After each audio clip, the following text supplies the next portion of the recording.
Эрдэнэс алт ресурс компани захирлын үүргийг төр орлон гүйцэтгэгч Ууганбаяр нь өөрийнхөө амь насыг 3.5 тэрбум төгрөгөөр даатгсан маш ноцтой баримтыг та бүхэндээ харуулъя.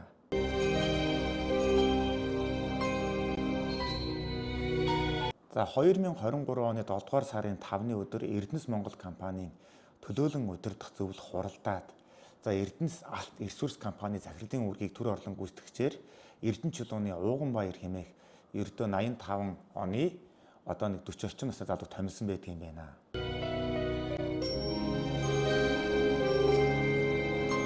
За тэр залуу хүнд бол тийм ужиг хууч өвчин янз бүрийн юм одоо ер нь байхгүй л байлгүй дээ ер нь.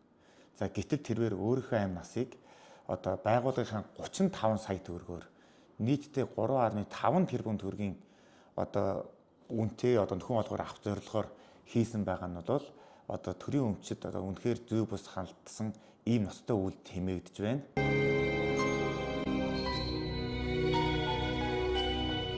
За тэгэхээр энэ Ууганбаяр хэмээх энэхүү захирлын зүй бус үйлдлийг нь ажилтны тэмцэх газрынхан бол олж илрүүлээд одоо үнэр аваад шалгах ажиллагааг бол маш эрчимтэй явуулж байгаа юм билээ.